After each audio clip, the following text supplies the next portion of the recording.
അയ്യോ എനിക്ക് പറയാൻ അറിയത്തില്ല. ചേച്ചി നേരത്തെ പറഞ്ഞു തരട്ടെ. എനിക്കും അറിയത്തില്ലായിരുന്നു, ഞാനിപ്പോഴും അറിയുന്നേ. എന്തെങ്കിലും ഇപ്പൊ തന്നെ പറഞ്ഞ എന്തെങ്കിലും ഒരു ട്രയലായാലും കളിച്ചാണ്. ഇങ്ങനെയല്ലടി പറയുന്നേ. എന്നാ പറഞ്ഞു. ക്രിസ്റ്റി ചേച്ചി നല്ല ചേച്ചിയാണ്.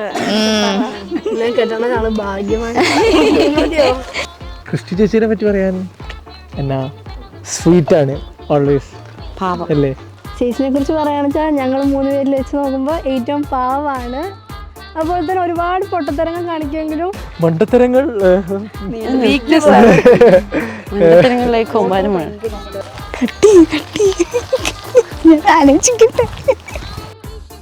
അല്ല, ഞങ്ങളോട് ക്രിസ്റ്റി ചേച്ചിയുടെ ഓൺ ദ സൈഡിലാണ് ചോദിച്ചത്.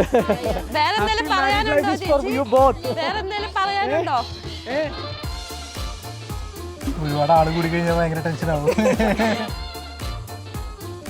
പ്ലീസ് പ്ലീസ് പ്ലീസ് ഒരു കഥ പറയട്ടെ. റീവൈൻഡ് ഒന്നുകൂടെ ചെയ്യണേ. ജോബിനെ എനിക്ക് പണ്ട് തൊട്ടേ അറിയായിരുന്നു. അതാക്കല്ലേ പ്ലീസ്. അതെ, ഇത് തികച്ചും നാച്ചുറലാണ്. പറയാനാണ് ഒരുപാടുണ്ടല്ലേ പറയാനാണെങ്കിൽ. ഒരു ദിവസം ജസ്റ്റ് മെസ്സേജ് ചോദിച്ചു, ഇങ്ങനെ കല്യാണം ആലോചിക്കുന്നുണ്ടെന്ന് പറഞ്ഞു. ഫസ്റ്റ് ചോദിച്ചു. അപ്പോൾ അവള് പറഞ്ഞു എനിക്കിപ്പോൾ കല്യാണം ആലോചിക്കുന്നില്ല, കുറച്ച് കഴിഞ്ഞിട്ടേ ഉള്ളൂ. അപ്പോൾ പറഞ്ഞു ചേട്ടൻ അങ്ങനെ ആലോചിക്കുന്നുണ്ട്, വീട്ടിൽ വന്ന് ചോദിക്കാൻ പറഞ്ഞു. അങ്ങനെയല്ല, ഞാൻ പറഞ്ഞു എനിക്ക് വേറെ കല്യാണം ആലോചിച്ചിട്ട് വരുന്നുണ്ടെന്ന് പറഞ്ഞപ്പോൾ അന്നേരം തന്നെ ഓൺ ദി സ്പോട്ടിൽ വെച്ച് അച്ഛനും അമ്മേനെ വീട്ടിൽ ചോദിച്ചു. അത് കഴിഞ്ഞപ്പോൾ ഒരു സംസാരിച്ചു, ഓക്കെ ആയി. ഏകദേശം ലോങ് ഡിസ്റ്റൻസ് ആയിരുന്നു, 1 ഇയർ നല്ല ലോങ് ഡിസ്റ്റൻസ് ആയിരുന്നു. ആൾ UK പോയി, അത് കഴിഞ്ഞ് ഞാൻ ഖത്തറിലായിരുന്നു. അത് കഴിഞ്ഞ് ഇപ്പോൾ ഇതാ കല്യാണം വരെ എത്തി നിൽക്കുന്നു.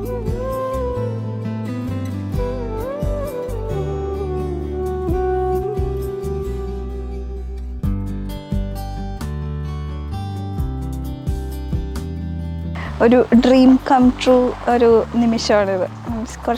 ഒരുപാട് നാളായിട്ട് ഞങ്ങൾ വെയിറ്റ് ചെയ്തിരിക്കുമായിരുന്നു.